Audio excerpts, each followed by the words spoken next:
తెలంగాణ రాజకీయాలు ఒక్కసారిగా వేడెక్కాయి. Serilingampally MLA Arekapudi Gandhi, Huzurabad MLA పాడి కౌశిక్ రెడ్డి మధ్య మాటల యుద్ధం చివరికి ఉద్రిక్త పరిస్థితులకు దారితీసింది.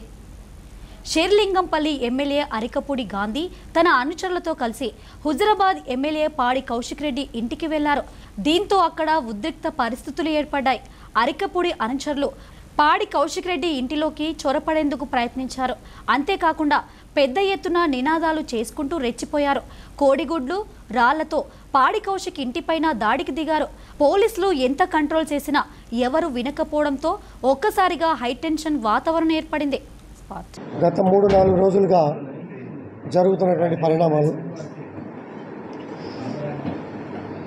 పరిణామాలన్నిటికీ కూడా క్రమశిక్షణగా చక్కగా సమాధానం చెప్పా. నిన్ననే బీఆర్ఎస్ పార్టీలో ఒక చీడ పురుగు, ఒక బ్రోకర్ గాడు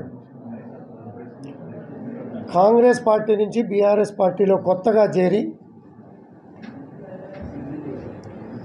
గతంలో కూడా కాంగ్రెస్ పార్టీలో టిక్కెట్లు ఇచ్చేటప్పుడు బాత్రూంలో నుంచి టీఆర్ఎస్ పార్టీ అధినాయకత్వానికి ఎవరికి టిక్కెట్లు ఇస్తున్నారు, ఎవరికి టిక్కెట్ ఇవ్వట్లేదు అనే బ్రోకర్ చేసిన బ్రోకర్ నా కొడుకు వ్యక్తిగతంగా గాంధీ మీద ఆరోపణలు చేశాడు. గాంధీ 10 సంవత్సరాలుగా శాసనసభ్యుడిగా నిజాయితీగా, నీతిగా, క్రమశిక్షణగా అధికార పార్టీలో ఉండి కూడా ఎక్కడ డీవియేషన్ కాకుండా క్రమశిక్షణగా నడిచినటువంటి గాంధీ. మీ అందరు చూశారు. నేను తప్పు మాట్లాడితే కూడా మీకు కూడా తెలుస్తుంది. అరకపూడి తన ఇంటిపై దాడి చేయడాన్ని కౌశిక్ రెడ్డి ఖండించారు. తన సత్తా ఏంటో రేపు చూపిస్తానని సవాలు విసిరారు. ఇవాళ మీరు బీఆర్ఎస్ పార్టీయా కాదా అనేది మొత్తం ప్రజలు చూస్తూ ఉన్నారు. మీరు వాడే భాష షేర్లింగంపల్లి ప్రజలు మొత్తం కూడా చూస్తూ ఉన్నారు. ఇంకోటి కూడా చెప్తున్నా మిస్టర్ గాంధీ గారు, నేను ప్యూర్ తెలంగాణ గడ్డ మీద పుట్టిన బిడ్డని.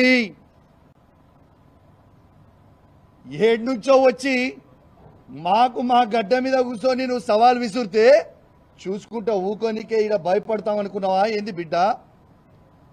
ఇవాళ కేసీఆర్ గారి నాయకత్వంలో నిన్న నేను పొద్దున్నే కేటీఆర్ గారితో, హరీష్ రావు గారితో ఫోన్ మాట్లాడి పర్మిషన్ తీసుకొని మరీ చెప్తా ఉన్నాను. రేపు పొద్దున 11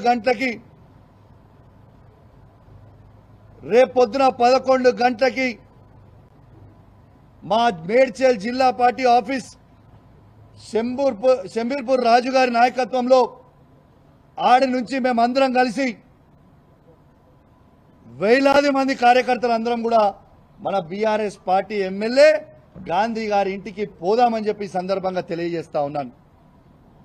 రేపు దయచేసి కోరుతా ఉన్నాను, బీఆర్ఎస్ పార్టీ ప్రతి కార్యకర్త, జీహెచ్ఎంసీలో ఉన్న ప్రతి కార్యకర్త, ఇలా ఉమ్మడి రంగారెడ్డి జిల్లాలో ఉన్న ప్రతి బీఆర్ఎస్ పార్టీ కార్యకర్త రేపు అందరం కలిసి 11 గంటలకి గాంధీ గారి ఇంట్లోకి ఖచ్చితంగా రేపు పోదాము. ఆడ బ్రేక్ఫాస్ట్ తిందాము, ఆడ లంచ్ తిందాము. గాంధీ గారు కండువ కప్పుకున్న తర్వాత గాంధీ గారిని తీసుకొని తెలంగాణ భవన్కి పోయి ప్రెస్ మీట్ పెట్టి అక్కడి నుంచి గాంధీ గారిని కేసీఆర్ గారి దగ్గరికి తీసుకొని పోదాం. స్వాగతం పలుకుదాం.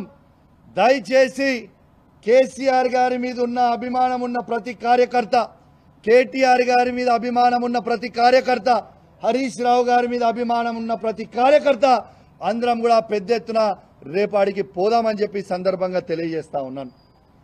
మరో ఈ ఎపిసోడ్పై ఎక్స్ వేదికగా హరీష్ రావు స్పందించారు. మా పార్టీ ఎమ్మెల్యేలను కాంగ్రెస్లోకి చేర్చుకోవడంతో పాటు వారినే ఉసిగొల్పి బీఆర్ఎస్ పార్టీ ఎమ్మెల్యేలపై దాడులు చేయించడం దుర్మార్గమైన చర్య అంటూ ఆరోపించారు. కాంగ్రెస్ పార్టీ విద్రోహ, వికృత, అప్రజాస్వామిక వైఖరిని తీవ్రంగా ఖండిస్తున్నామని తెలిపారు.